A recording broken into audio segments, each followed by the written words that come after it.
Selamat pagi, salam sejahtera untuk kita semua. Jumpa lagi dengan saya di channel Andika Neo. Kali ini kita akan belajar tentang, mari kita simak video ini bersama-sama. Tetap belajar dari rumah.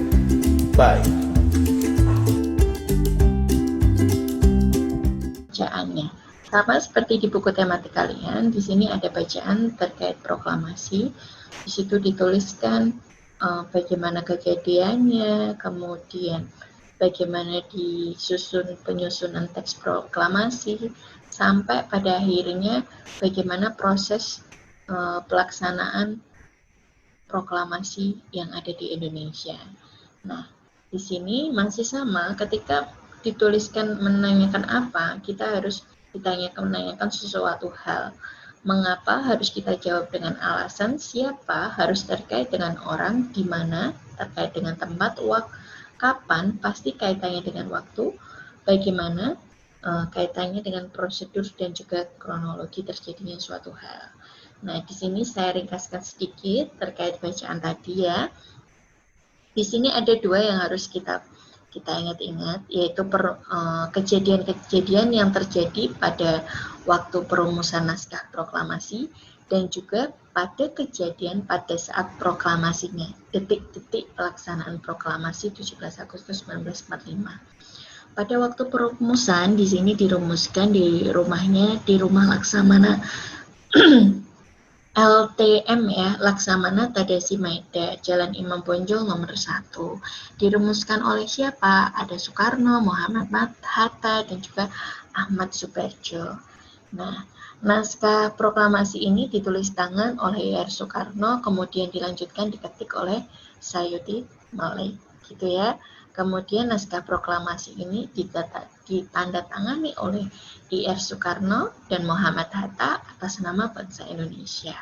Kejadian ini berlangsung, peristiwa ini, perumusan ini terjadi sekitar pukul 2 sampai 4 ya.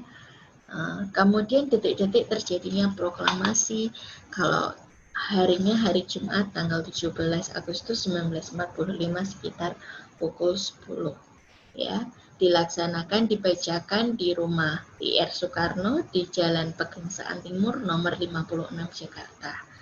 Nah, setelah melaksanakan pembacaan naskah proklamasi, kemudian di sana dilanjutkan dengan upacara dan pengibaran bendera Sang Merah Putih. Nah, yang dikibarkan, benderanya itu dikibarkan oleh Suud dan juga Latif Hendraningrat, kemudian diiringi dengan lagu kebangsaan Indonesia Raya. Siapa yang menjahit bendera merah putih?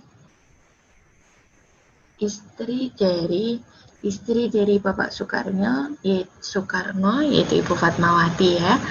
Kemudian tokoh yang hadir ada siapa saja? Ada Ki Hajar Dewantara, Dr. Muwardi, Mawaris, kemudian beberapa tokoh PKI dan para pemuda, gitu ya. Nah, langsung saja kita di sini ke peta pikirannya tentang proklamasi kemerdekaan Indonesia. Kalau kita masih bingung menuliskan informasi secara langsung, kita bisa membuat pertanyaan dulu. Misalnya kita mau menanyakan apa makna proklamasi kemerdekaan Indonesia. Kemudian kita mau menanyakan mengapa dilakukan proklamasi kemerdekaan Indonesia. Siapa? Kita menanyakan orang, siapa yang membacakan teks proklamasi. Kemudian di mana? Kita menanyakan tempat di mana pembacaan teks proklamasi dilakukan.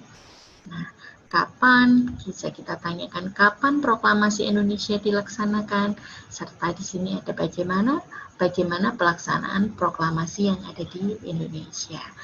Kemudian di sini kalau sudah selesai kita buat pertanyaan, baru kita jawab. Tapi kalau kita sudah langsung bisa memasukkan informasi ini ke sini tanpa membuat pertanyaan juga bisa. Langsung kita tuliskan jawabannya yang ada di sini, gitu ya. Apa karena proklamasi itu merupakan tonggak sejarah di mana bangsa Indonesia berhak atas kemerdekaan dan wajib mempertahankannya.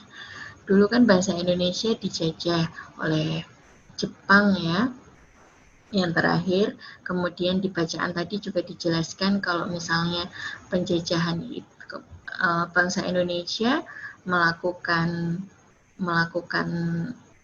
upacara kemerdekaan ini dengan mengambil momen adanya bom atom yang menimpa Jepang di Hiroshima dan Nagasaki, sehingga Indonesia mengambil kesempatan tersebut. Jepangnya lengah karena negaranya sedang porak-poranda. Indonesia akhirnya mengadakan proklamasi kemerdekaan. Gitu. Ini jawaban-jawaban dari pertanyaan-pertanyaan kita tadi ya. Nah, sampai di sini terima kasih. Ini terkait untuk peta pikiran dari proklamasi kemerdekaan. Terima kasih. Assalamualaikum warahmatullahi wabarakatuh.